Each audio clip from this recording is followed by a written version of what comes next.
RMS फॉर्मूले derive किए based on vector diagram and phasor diagram. इससे आगे की बात करेंगे। Heading is power in AC. Power in AC. AC circuit में पावर का क्या होता है?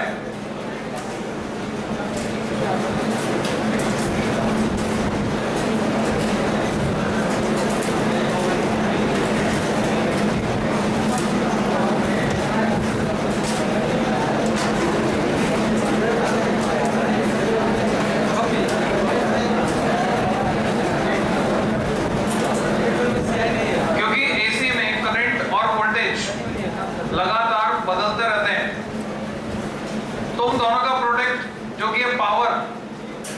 अरे भाई क्लास शुरू हो गई, क्या है?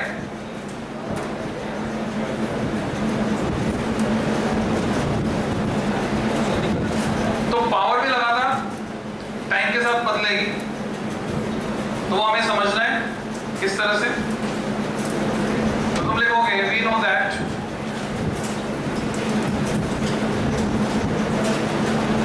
equal to VI instantaneous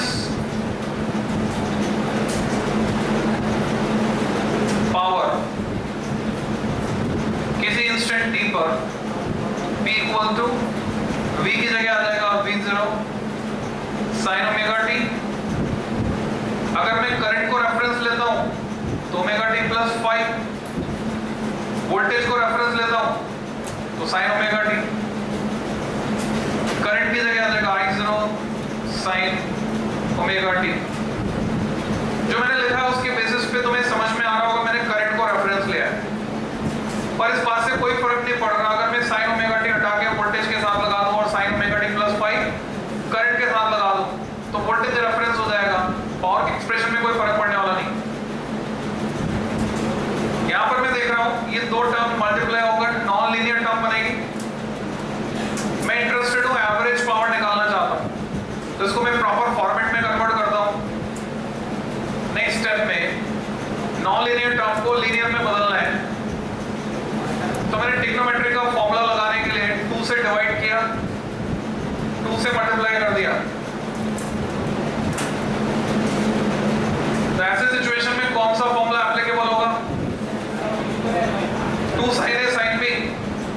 2 sin a sin b होता है cos a minus b minus cos a plus b। मैंने फॉर्मूला अप्लाई किया तो मुझे मिलता है b0 i0 by 2 cos a minus b cos 5 minus cos a plus b 2 omega t plus 5। इस expression में मुझे दो टर्म्स मिल रही हैं। पहली term v0 i0 by 2 cos 5 time के साथ चेंज नहीं हो रही, कांस्टेंट। और तो दूसरी टर्म है वो टाइम के साथ पीरियडिकली चेंज हो रही है, v0 i0 by 2 cos 2 omega t plus 5 periodically change हो रही है टाइम के साथ। तो अगर मैं एवरेज वैल्यू निकालूंगा तो पहली टर्म जो कि कांस्टेंट है इसकी एवरेज वैल्यू ये खुद है, दूसरी टर्म जो पीरियडिकली चेंज हो रही है इसकी एवरेज वैल्यू 0 है। Half cycle positive, half cycle negative. तो तुम लिख सकते हो thus average power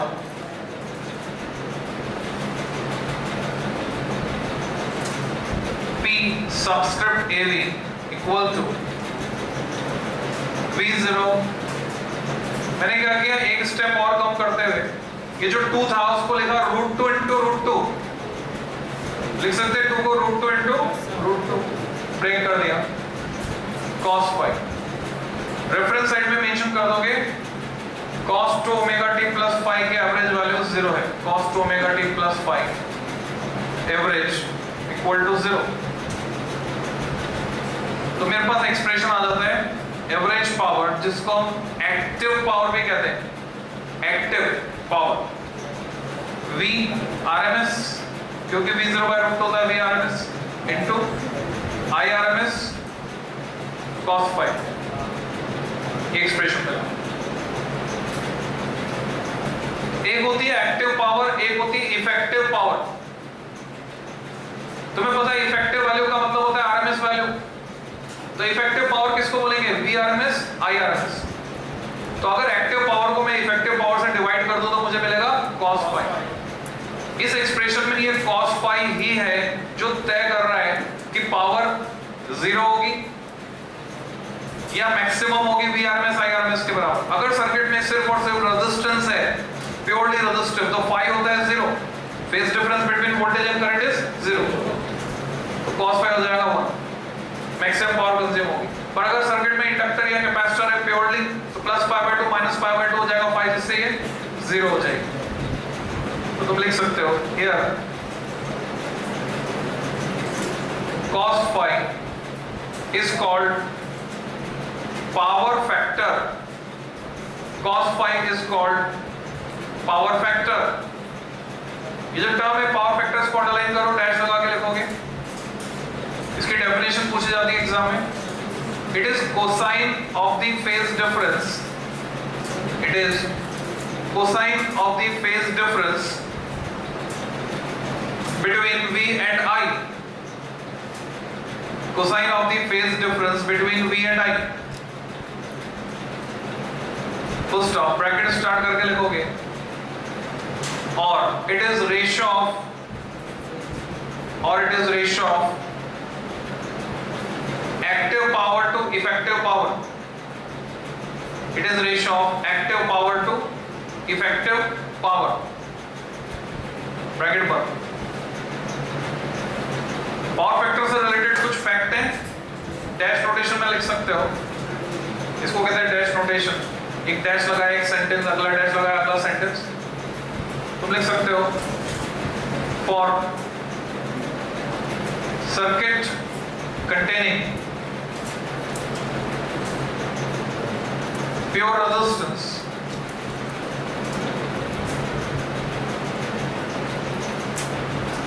phi equal to 0, so cos phi equal to 1। इसमें कुछ बच्चे गलती करते हैं जल्दबाजी। क्या गलती करते हैं?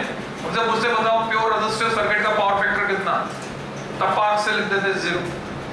तो तुम्हें क्लियर होना चाहिए phi पावर फैक्टर नहीं है, पावर फैक्टर है cos phi। तो प्योर रेजिस्टिव सर्किट का पावर फैक्टर हमेशा होगा 1। दूसरा डैश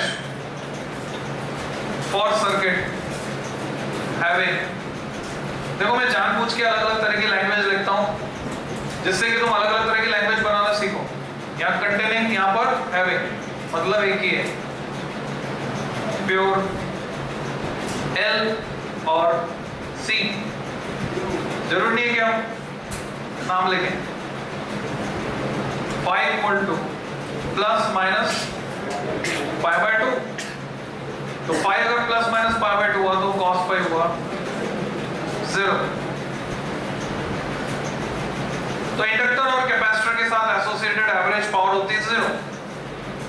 तो इंडक्टर और कैपेसिटर में फ्लो होने वाली करंट जिसके साथ एसोसिएटेड एवरेज पावर 0 है, उसको नाम देंगे वाट लेस करंट, बिना वाट की। तो यहीं पर कंटिन्यू करोगे। 10 current flowing through pure inductor और capacitor, 10 current flowing through pure inductor or capacitor is called wattless।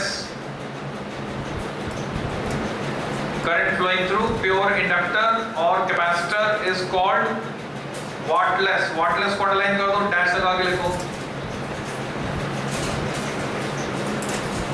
ये तरीका लिखने का, बार बार हेडिंग नहीं लगाते, जो सेंटेंस जहां खत्म हो उसी को हेडिंग बना देते। It is component of current, it is component of current which is perpendicular to voltage, component of current which is perpendicular to voltage, bracket में I0 sin phi। Reference side में मान लो ये वोल्टेज है V0, ये current है I0, तो बीच angle है phi. तो करंट का वो कंपोनेंट जो वोल्टेज के परपेंडिकुलर होगा वो होगा I0 sin फाई, जो वोल्टेज की डायरेक्शन में होगा वो I0 cos फाई। ये रेफरेंस में बना दो, ये ब्रैकेट में लिख दिया, कंटिन्यू करोगे, मेन में आ जाओ वापस ये बनाने के बाद, लिखने के बाद।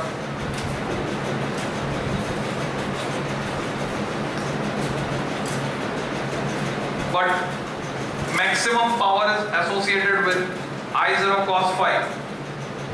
But maximum power is associated with I0 cos phi.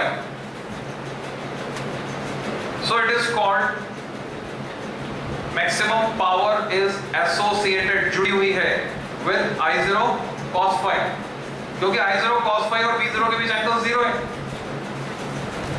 So it is called, logically सोच के बताओ क्या नाम आएगा? वाटफुल, वाटलेस का उल्टा। So it is called वाटफुल, वाटफुल को अंडरलाइन करो।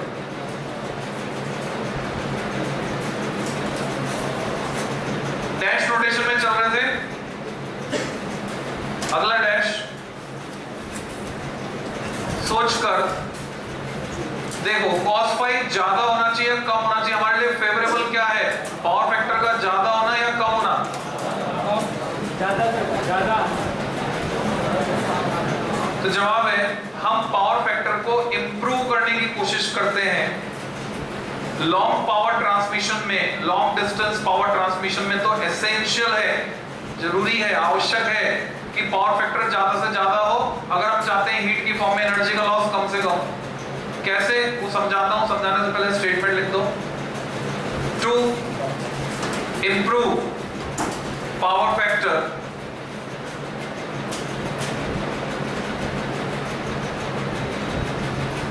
which is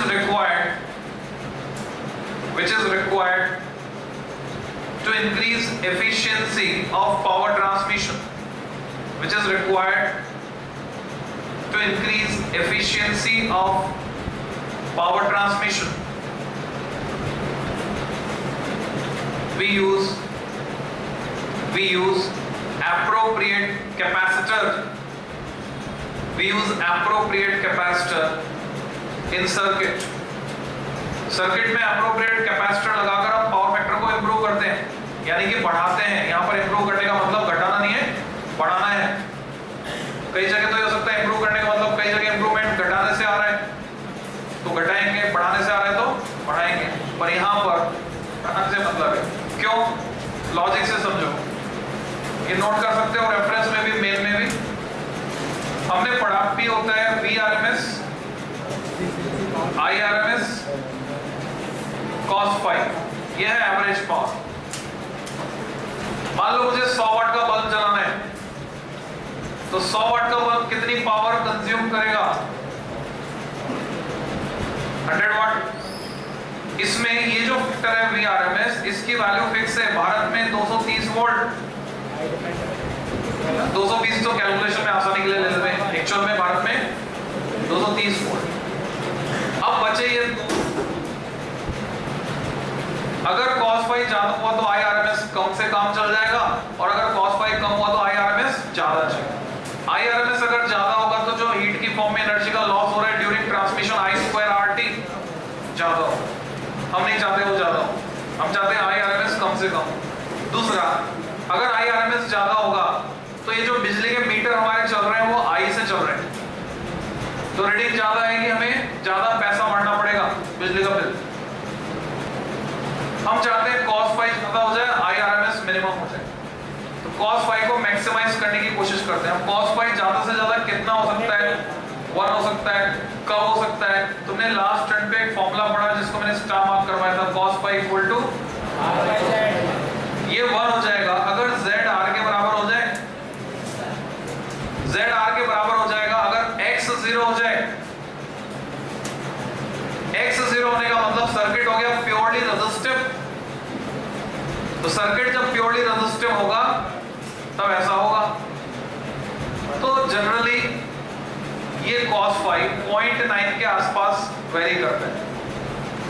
घर की बात करें, अगर घर में जो अप्लायंस हम यूज कर उनमें जैसे पंखे में इंडक्टर है, ट्यूबलाइट में इंडक्टर है, पंखे में कैपेसिटर भी है। तो हर सर्किट का कुछ कैरेक्टरिस्टिक रिएक्टेंस होता है, उस रिएक्टेंस में इंडक्टेंस शामिल है और कैपेसिटेंस शामिल है। कैपेसिटेंस का अपोजिशन कैपेसिटिव रिएक्टेंस, इंडक्टर का अपोजिशन इंडक्टिव रिएक्टेंस। अगर x को 0 करना है तो बैलेंसिंग के लिए XL और XC को बराबर करना पड़ेगा। तो हम उसके लिए या तो इंडक्टर को चेंज करें, एप्रोप्रिएट इंडक्टर जोड़ें, या फिर हम एप्रोप्रिएट कैपेसिटर जोड़ें या कैपेसिटी को चेंज करें। हमारे लिए आसान पड़ता है कैपेसिटी चेंज करना।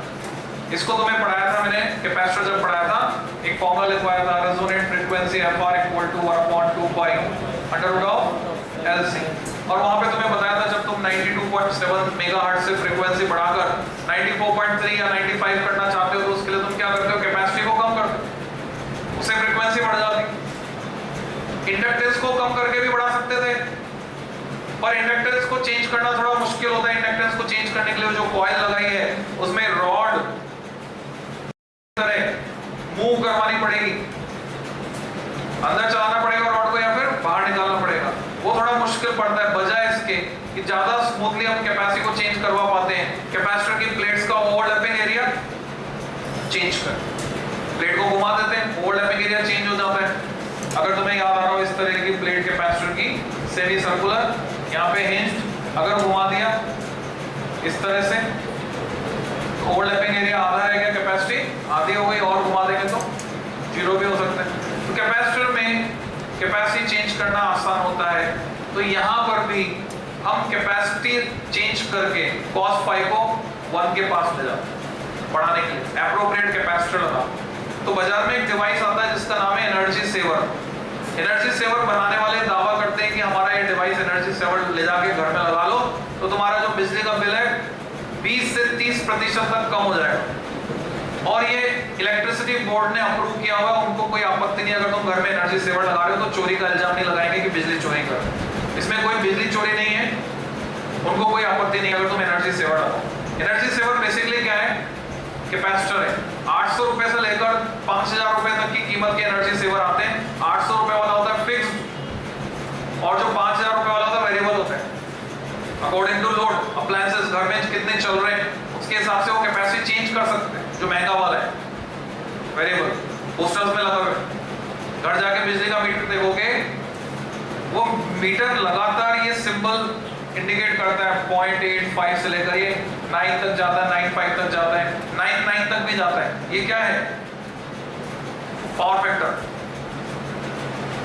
तो उसी बिजली के मीटर के पास में बड़े बड़े हॉस्टल्स में एक और डिवाइस लगाया हुआ है एनर्जी सेवर, वो कंट्रोल कर रहे हैं कॉस्ट साइड, कैपेसिटी चेंज कर। ये जब मैक्सिमम रहेगा, मान लो 0.8 रह रहा था, तुमने डिवाइस लगाया उससे अभी 0.9 रहने लग गया तो काफी फर्क आ जाता है मीटर की रीडिंग, मीटर से चल रहा है। इसलिए कॉस्ट फाई हम चाहते हैं ज्यादा से ज्यादा। तो इस पे एक सॉल्ट एग्जांपल है एनसीईआरटी में, वो ढूंढ के तुम कर लोगे पावर फैक्टर में, तुम्हें इस पे ग्रिप आ जाएगी कॉस्ट फाई पर वो एग्जांपल एक बार में समझ में नहीं आएगा। पहले से बताया था भाई, बोला तुमको दिलेर बनाओ, बड़ा दिल रखो, एक बार में समझ में नहीं आएगा, परेशान मत हो। जिनका दिल छोटा होता है छोटी छोटी बात में परेशान होने लगते हैं, जो दिलेर होते हैं वो बड़ी से बड़ी समस्या आने पर भी परेशान नहीं होते, उससे निकल जाते। तो पढ़ने का तरीका, जो चीजें तुम्हें समझ में कम आती है उनको पढ़ने का तरीका, पहली बार पढ़ा, जितना समझ में आया उसमें संतोष करो, खुश रहो, ठीक है, ओके। थोड़े गैप के बाद दोबारा ट्राई करो।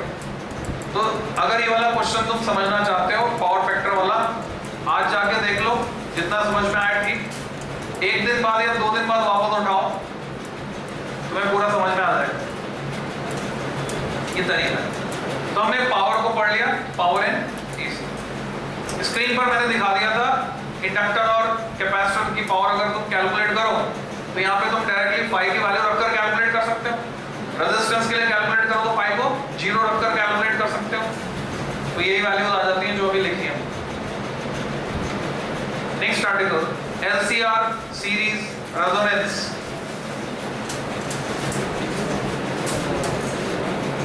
LCR series resonance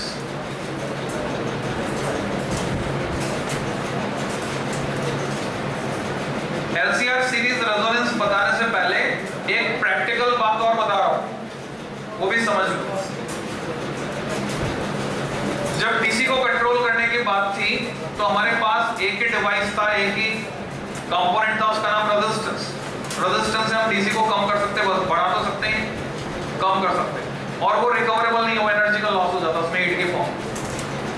पुराने जो फैन रेगुलेटर थे बड़े वाले, उसमें एक रेजिस्टेंस कॉइल लगी होती थी, लैब में जाके देखो लगा रखी हमने हरे रंग की, 5 कॉन्टेक्ट है उसमें, 5 स्पीड रेगुलेटर।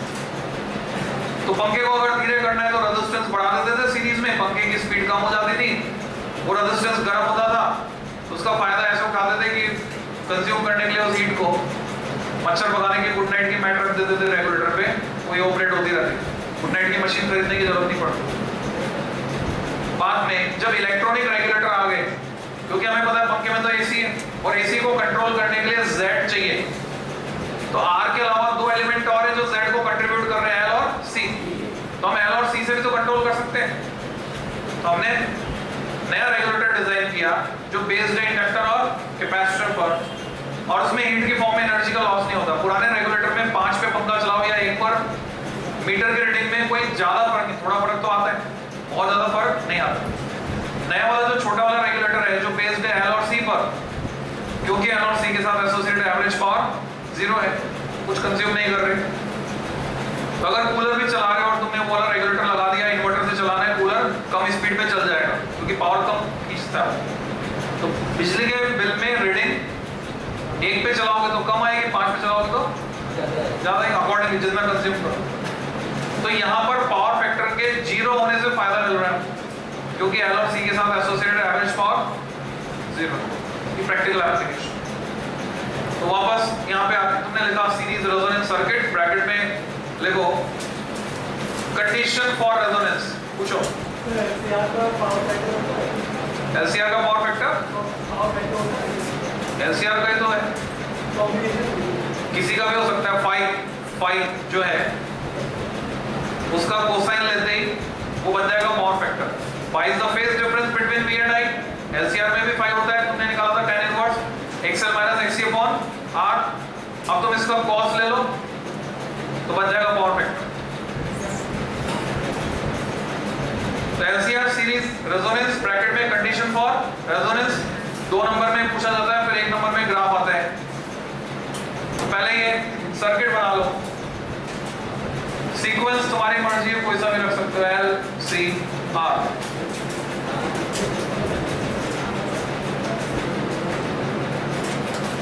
मैंने सोर्स कनेक्ट किया, V इक्वल to V0 sin omega t,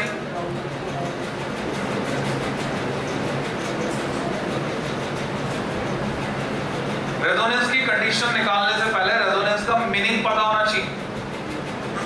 तो समझो रेजोनेंस वास्तव में एक स्थिति का नाम है, एक विशेष स्थिति का नाम रेजोनेंस है, जब एनर्जी का ट्रांसफर हो जाता है मैक्सिमम, उस कंडीशन को कहते हैं रेजोनेंस। एनर्जी का ट्रांसफर मैक्सिमम होने के लिए फ्रीक्वेंसी मैच होना जरूरी। फॉर एग्जांपल तुम कॉस्मिक एनर्जी जो कॉस्मोस में बिखरी हुई है उसका दोहन, उसको हार्नेस करना चाहते हो, अपने शरीर में लेना चाहते हो, तो तुम बैठो, आलती पालती लगा के मेडिटेशन ध्यान लगाओ, तुम्हारी फ्रीक्वेंसी उससे मैच होगी, वो एनर्जी का ट्रांसमिशन तुम्हारे ऊपर होने लग जाएगा, तुम्हारे अंदर आने लग जाएगी वो। सिमिलरली 11 में तुमने पढ़ा था, एक सोर्स है, एक गिवन ऑब्जेक्ट है। सोर्स से अगर तुम्हें एनर्जी चाहिए गिवन ऑब्जेक्ट को देनी है, तो एनर्जी का ट्रांसफर मैक्सिमम हो जाएगा अगर दोनों की फ्रीक्वेंसी मैच हो जाए। तो सोर्स वाइब्रेट कर रहा है, सपोज मैकेनिकल वाइब्रेशन, वाइब्रेट करने की सर्टेन फ्रीक्वेंसी उसको कहते हैं फोर्स्ड फ्रीक्वेंसी, और ऑब्जेक्ट की अपनी एक नेचुरल फ्रीक्वेंसी है।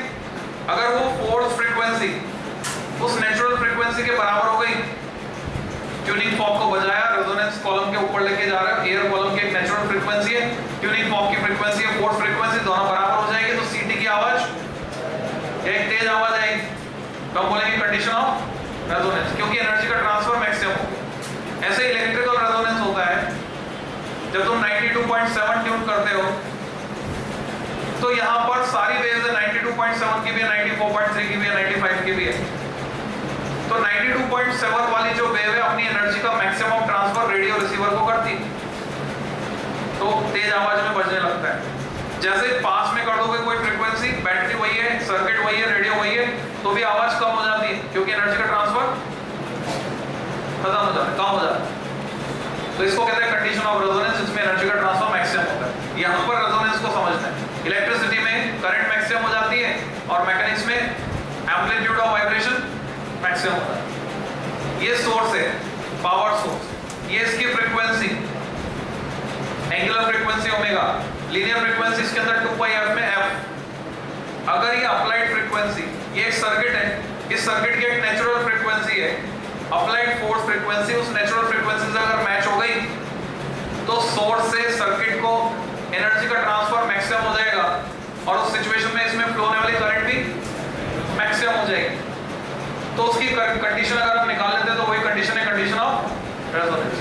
लिखोगे सर्किट बनाने के बाद, for the circuit shown,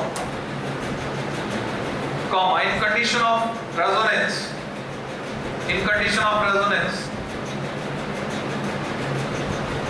current becomes maximum due to maximum energy transfer, comma, that is I equal to I subscript max। ऐसा तभी होगा जब Z हो जाएगा मिनिमम, और Z जब मिनिमम होता है तो उसकी वैल्यू R के बराबर होगी, और ये सिर्फ तभी होगा जब X हो जाएगा 0।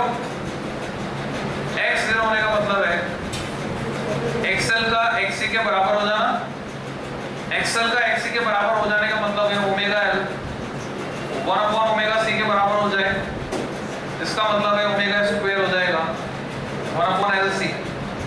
और अगर मैं ओमेगा की वैल्यू रख देता हूँ 2π स्मॉल f, तो f के लिए एक्सप्रेशन मिलता है मुझे 1/2π √LC। इसी को हम कहते हैं resonant frequency, and this is the condition of resonance. अगर सोर्स जो फ्रीक्वेंसी अप्लाई कर रहा है वो लीनियर फ्रीक्वेंसी हो गई 1/2π LC, तो इसमें करंट मैक्सिमम हो जाएगी क्योंकि ये नेचुरल फ्रीक्वेंसी है circuit. This is condition of resonance, it is called condition of resonance.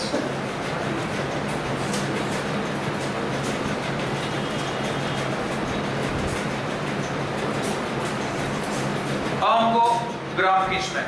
ये 2 नंबर का कंटेंट तो हो गया। 1 नंबर में graph heading variation of current with frequency, variation of current with frequency।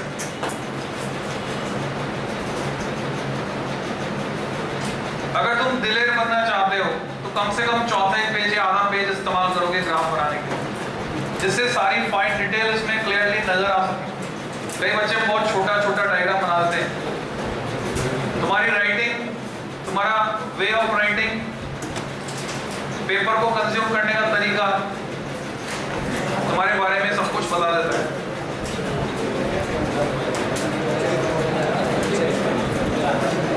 X axis पर frequency. अब कुछ बच्चे बुरा मान जाएंगे, इन्होंने ऐसे कैसे कह दिया। तो दिलेर बनो, छोटी मोटी बात है, बुरा मत मानो, बड़े दिल वाले बनो। कह दिया तो कह दिया, कोई बात।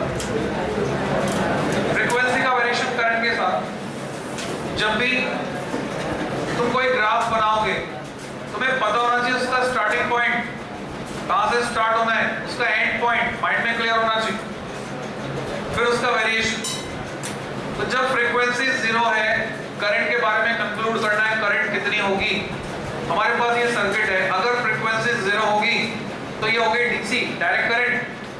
डीसी के लिए कैपेसिटर ओपन सर्किट है, कैपेसिटर जो अपोजिशन ऑफर कर रहा है 1/2π FC, F 0 है तो ये अपोजिशन इनफाइनाइट हो गया, तो कोई करंट फ्लो नहीं होगी, तो करंट क्या होगी 0। और जब तक ये फ्रीक्वेंसी कम रहेगी कंट्रोल कैपेसिटर के पास रहेगा।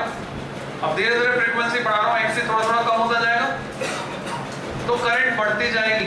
याद हो तो मैंने एक ग्राफ में स्ट्रेट लाइन करंट का ग्राफ बना था, कटवा दिया था, बोला था ये नहीं बनाना है। एक्सी का तो बनाया था तुमने, रेक्टेंगुलर हाइपरबोला। तो एक्सी फ्रीक्वेंसी बढ़ने पर एक्सी घटता है, करंट बढ़ती है। तो करंट ऐसे बढ़ेगी, पीक वैल्यू तक पहुंचेगी। कब? जब फ्रीक्वेंसी हो जाएगी रेजोनेंट फ्रीक्वेंसी के बराबर, तो करंट हो जाएगी मैक्सिमम, जिसको तुम I0 से डिनोट कर सकते हो या फिर IM से डिनोट किया हुआ एनसीईआरटी में। M मतलब मैक्सिमम। यहां तक कंट्रोल था कैपेसिटर का, जैसे ही पीक वैल्यू पर आए XL XC के बराबर हो गया, तभी तो FR। यहां सर्किट हो जाता है रेजिस्टिव इस पॉइंट पर, प्योरली रेजिस्टिव। इससे पहले था, लिखते चलो बनाते चलो, कैपेसिटिव। बड़ा ग्राफ इसलिए बनाने को बोला, काफी डिटेल इसमें आने वाली है, साफ साफ तुम्हें देख सकते। अब इससे आगे कंट्रोल ट्रांसफर हो गया इंडक्टर के पास, क्योंकि फ्रीक्वेंसी और ज्यादा करेंगे तो इंडक्टर XL 2πfL फ्रीक्वेंसी बढ़ने की वजह से अपोजिशन ज्यादा ऑफर करेगा, XL बढ़ता जाएगा, करंट घटेगी। करंट घटते घटते कब जीरो होगी? एंड पॉइंट आ गया ग्राफ का। तो करंट तब जीरो होगी जब फ्रीक्वेंसी इनफाइनाइट हो जाएगी, क्योंकि फ्रीक्वेंसी इनफाइनाइट हो जाएगी तो XL इनफाइनाइट हो जाएगा, और XL इनफाइनाइट हो गया तो Z भी इनफाइनाइट हो जाएगा, तब करंट जीरो। तो इन्फिनिटी पर जीरो होने का मतलब है पैरेलल कर दोगे इसके, मिलेगा नहीं, एक्सिस को कट नहीं करेगा, पैरेलल हो जाएगा। अगर ये ग्राफ है रेजिस्टेंस R के लिए, तो इस ग्राफ के थ्रू मैं ये शो कर सकता हूं कि रेजोनेंट फ्रीक्वेंसी रेजिस्टेंस R पर डिपेंड नहीं करती। R नहीं आ रहा है यहां पर। तो अगर मैं ग्राफ बनाता हूं 2R के लिए, तो ग्राफ कैसा होगा? प्रेडिक्टेबल है। ये I0 है, सपोज ये I0/2 है, हाफ ऑफ दिस। मैंने रेजिस्टेंस को डबल कर दिया सर्किट में, तो जो करंट थी पीक करंट, मैक्सिमम करंट, ये थी V/R के बराबर, ZR के बराबर हो गया। तो अभी मैक्सिमम करंट हो जाएगी 2R कर दूंगा तो V/2R, आधी रह जाएगी। Graph look like this. Resonant frequency अब भी उतनी ही रहेगी। This graph is for 2R। FR पर करंट मैक्सिमम, क्योंकि FR R पर डिपेंड नहीं करता। इधर ये ग्राफ हो गया कैपेसिटिव नेचर का, कैपेसिटिव। सही लिखा है क्या मैंने? तो ऑब्जेक्शन करो। हाँ, objection sustain, inductive.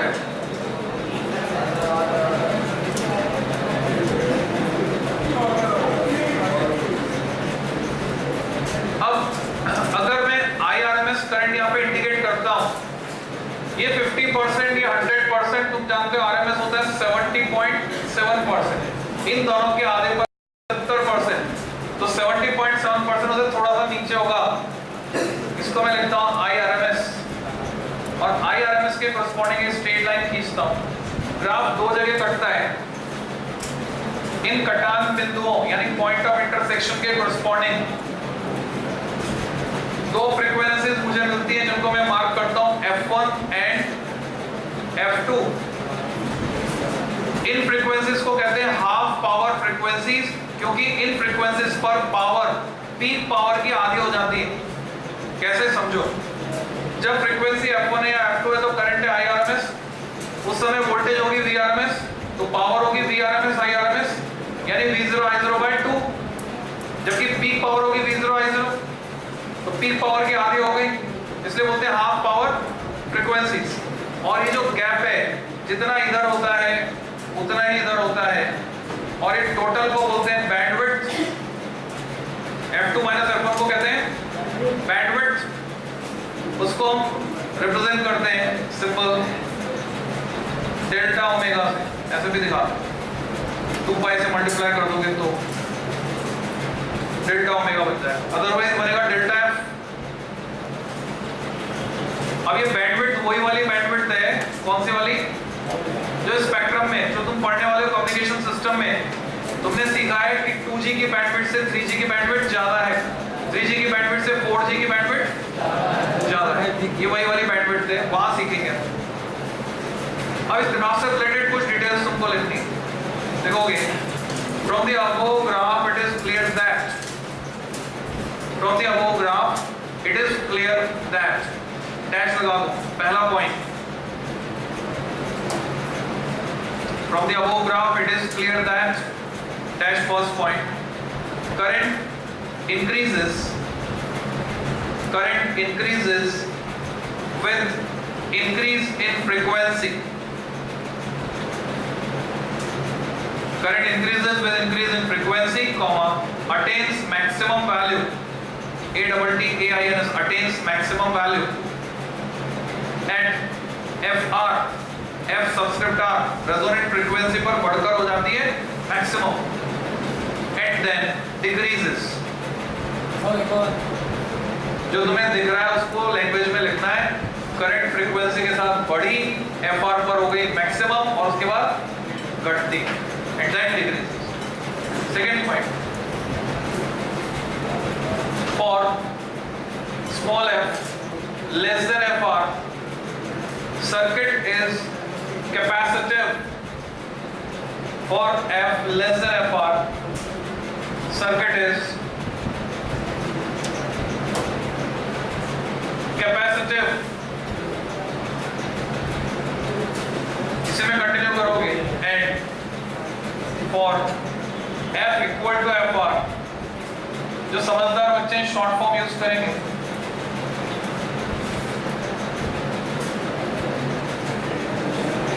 Resistive,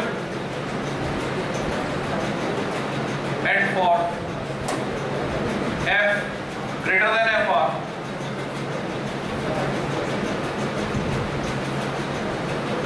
inductive. देखो शॉर्ट फॉर्म को भी और ग्रेजुअली और शॉर्ट किया जा सकता है कई तरीके.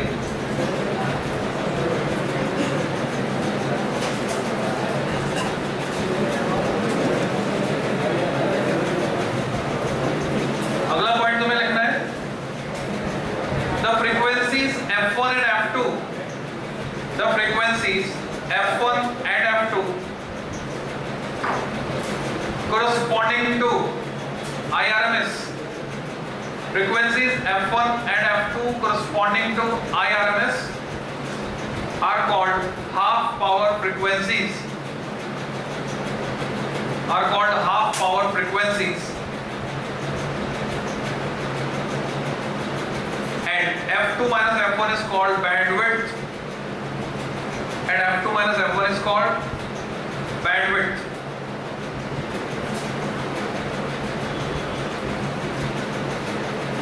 नेक्स्ट हेडिंग ग्राफ हो गया. Quality factor. Next article syllabus में मेंशन नहीं है, पर जैसा मैंने तुम्हें बताया स्कूल्स में स्पेशल इंस्ट्रक्शन आए कि क्वालिटी फैक्टर बच्चों को पढ़ाया जाए. मैं शुरू से पढ़ा रहा हूँ क्योंकि हर 2 साल में क्वेश्चन क्वालिटी फैक्टर पे पूछते हैं. सिलेबस से हटा दिया था इन्होंने 2008 में हटाने के बावजूद क्वेश्चन पूछते रहे, और अब जाकर इंस्ट्रक्शन दिए स्कूल में कि क्वालिटी फैक्टर भी पढ़ाओ भले सिलेबस में नहीं है. हेडिंग इज क्वालिटी फैक्टर, जिसको हम क्यू फैक्टर भी लिख सकते हैं. तुम्हें कंफ्यूज नहीं होना है. मिलता जुलता नाम एटॉमिक फिजिक्स, न्यूक्लियर फिजिक्स में यूज करते हैं क्यू वैल्यू. वहां क्यू वैल्यू का मतलब होता है कितनी हीट एक्सट्रैक्ट हुई वो निकालो, और यहाँ क्वालिटी फैक्टर का मतलब है जो ये रेजोनेंस की क्वालिटी को बताएगा कि रेजोनेंस अच्छा हो रहा है कि खराब हो रहा है. क्यू फैक्टर क्वालिटी फैक्टर में डैश लगा लिखोगे. It represents sharpness of the resonance. Sharpness of the resonance. इसका मतलब अगर रेजोनेंस शार्प होगा तो क्वालिटी फैक्टर ज्यादा मिलेगा. It is given as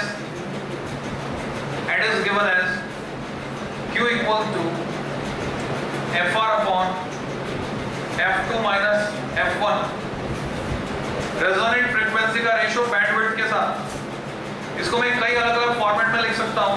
अगर 2 पाई से ऊपर नीचे मल्टीप्लाई कर दूं तो ऊपर आ जाएगा ओमेगा r, नीचे आ जाएगा ओमेगा 2 माइनस ओमेगा 1.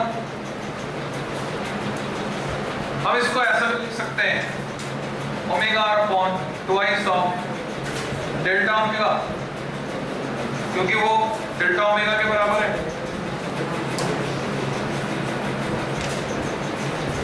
यहाँ पे 2 और लगा देना क्योंकि डेल्टा ओमेगा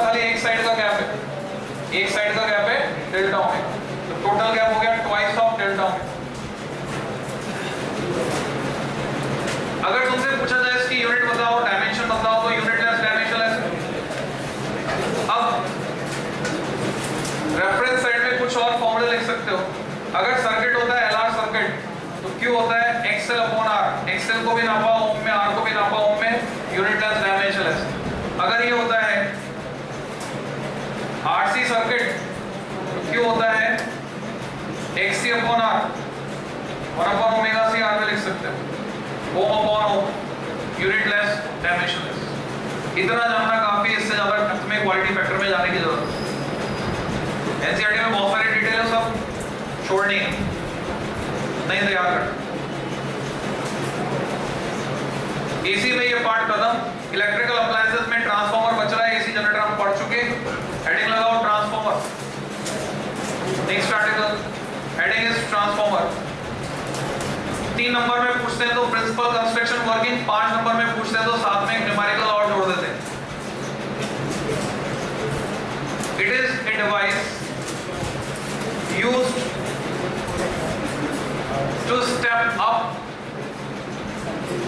और स्टेप डाउन। स्टेप अप का मतलब बढ़ाना, स्टेप डाउन का मतलब घटाना। स्टेप अप और स्टेप डाउन, किसको स्टेप अप स्टेप डाउन करेगा? एसी और एवी। एसी का मतलब अल्टरनेटिंग करंट, एवी का मतलब अल्टरनेटिंग वोल्टेज। अगर करंट बढ़ाएगा तो वोल्टेज की कॉस्ट पर वोल्टेज कम कर देगा, और अगर वोल्टेज बढ़ाएगा तो करंट की कॉस्ट पर, करंट की कीमत पर करंट कम कर देगा।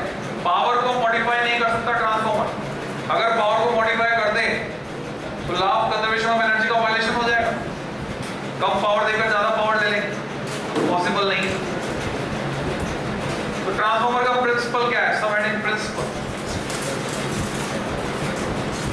It is based on mutual induction. Mutual word का फील होना चाहिए तुम्हारे दिमाग में, म्यूचुअल। मैं अगर ये कहूं कि मेरी अपनी म्यूचुअल अंडरस्टैंडिंग है तो गलत शब्द है। मैं कह सकता हूं एक जना और मेरे पास है, मैं कहता हूं कि हम दोनों की म्यूचुअल अंडरस्टैंडिंग है, तब सही है। क्योंकि म्यूचुअल वर्ड इस्तेमाल हुआ तो दो जनों के लिए, दो चीजों के लिए। ट्रांसफार्मर में क्या होती है? 2 कॉइल होती है, प्राइमरी एंड सेकेंडरी। उनके बीच म्यूचुअल इंडक्शन होता है। अगर चॉक कॉइल के प्रिंसिपल की बात करेंगे, चॉक कॉइल अकेली है, उसमें सिर्फ एक कॉइल होती है, उसमें कौन सा इंडक्शन होगा? सेल्फ इंडक्शन पर बेस्ड है। और एसी जनरेटर इलेक्ट्रोमैग्नेटिक इंडक्शन पर बेस्ड है। प्रिंसिपल तुमने लिख लिया, इसके बाद क्या आएगा? डायग्राम, फिर कंस्ट्रक्शन, वर्किंग। लॉजिकल सीक्वेंस में डायग्राम बनाओ, बोर्ड पे मैं ड्रॉ कर रहा हूं, देखकर समझकर वैसा का वैसा बनाओ। एग्जाम में बनाना होता है। 2016 के पेपर में भी ट्रांसफार्मर का क्वेश्चन पूछा गया।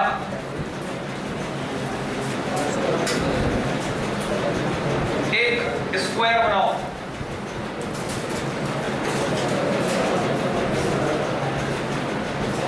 इसमें एक और स्क्वायर बनाओ, खिड़की का फ्रेम।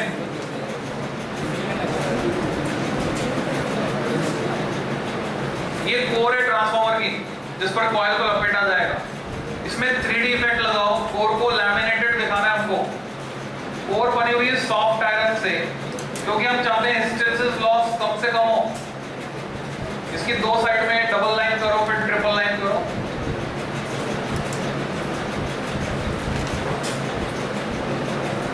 तो अभी कोर कैसे दिख रही है? लैमिनेटेड। लैमिनेटेड क्यों किया? एडी करंट लॉस को मिनिमाइज करने के लिए। सॉफ्ट आयरन से बनाया हिस्टैरिसीस लॉस को कम करने के लिए, लैमिनेटेड किया एडी करंट लॉस को मिनिमाइज करने। इसके एक साइड में एक कॉइल होती है, जिससे इनपुट लगाते हैं। इनपुट सप्लाई जिस कॉइल से देते हैं उसको कहते हैं प्राइमरी। एसी सोर्स अगर मैं इसे जोड़ देता हूं, इस कॉइल को नाम देंगे प्राइमरी। माना कि इसमें नंबर ऑफ टर्न्स है, total number of turns NP. दूसरी साइड में दूसरी कॉइल होगी जिससे आउटपुट लेंगे।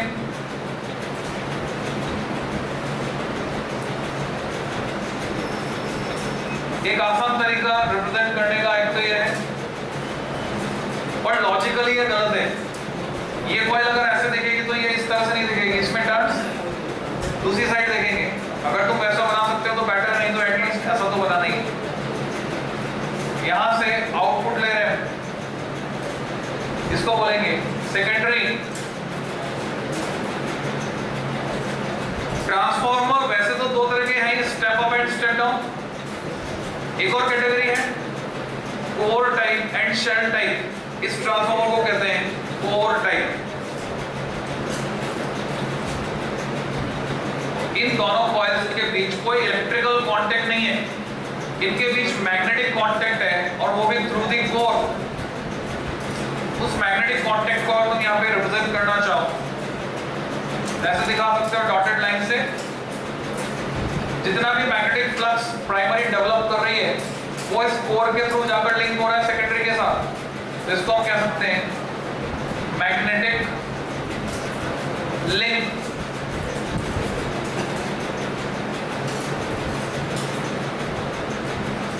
ट्रांसफार्मर का जो दूसरा वर्जन है, इसी के बगल में ऊपर या नीचे भी बना सकते हो, क्योंकि ये कोई प्लान या एलिवेशन जैसी सिचुएशन नहीं है, ये वन टाइप या अनदर टाइप। एग्जाम में दोनों में से कोई एक बनाने पे काम चल जाता है। अभी रेक्टेंगल बनाओ, दूसरा डायग्राम बनाने के लिए इस रेक्टेंगल में दो खिड़की बनाओ।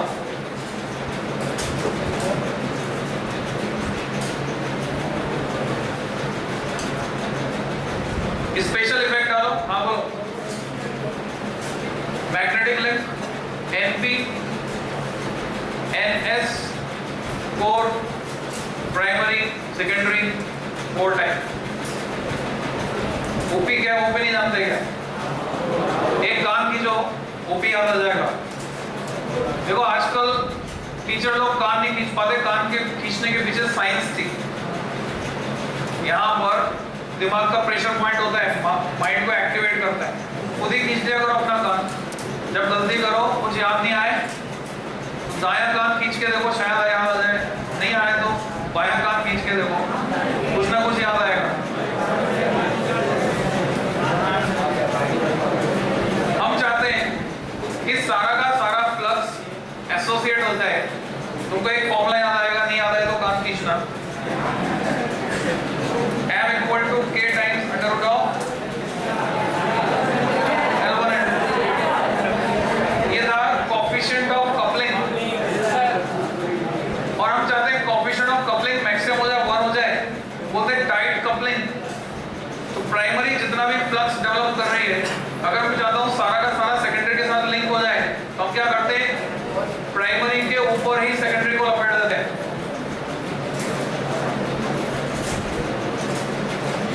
ये primary PP dash,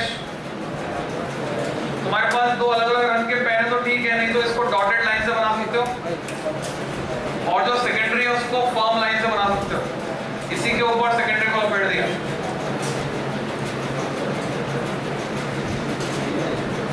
SS dash, तो जरा सा भी फ्लक्स लीक नहीं हो सकता। ये पूरी कॉइल को कोर ने अपने अंदर कवर करके रखा है, जैसे सीप के अंदर मोती रहता है, सीप को बोलते हैं शेल, तो इसको भी कहते हैं शेल टाइप। ये ट्रांसफार्मर है शेल टाइप। प्रैक्टिकल लिमिटेशन है कि जो ट्रांसफार्मर बड़े होते हैं, बाहर लगा हुआ है तो बड़ा ट्रांसफार्मर गली मॉल में लगे, वो ट्रांसफार्मर इतने बड़े हैं कि उनमें जो कॉइल हम बनाने के लिए वायर यूज कर रहे हैं, वायर का डायमीटर बहुत ज्यादा है, तो उस इतनी बड़ी कॉइल से ऐसा ट्रांसफार्मर नहीं बना सकते, शेल टाइप नहीं बना सकते। तो वो वाले सारे ट्रांसफार्मर कौन से हैं, कोर टाइप। पर जो ट्रांसफार्मर छोटे हैं साइज में, बैटरी चार्जर में लगा हुआ है, अडेप्टर में लगा हुआ है, रेक्टिफायर में लगा हुआ है, इन्वर्टर में लगा हुआ है, ये छोटे साइज में, ये सारे ट्रांसफार्मर कैसे बनाते हैं, वो शेल टाइप बना। ये प्राइमरी लपेटते हैं, उसी के ऊपर सेकेंडरी, लैब में जाके देख सकते। क्लियर? इतना ही पढ़ा रहा हूं आज। नेक्स्ट स्टेप पे जब आओगे 15 मिनट ट्रांसफार्मर चलेगा, वर्किंग लॉसेस, उसके बाद स्टार्ट होगा EMW 22 तारीख है नेक्स्ट EMW 22 को स्टार्ट होकर 23 को।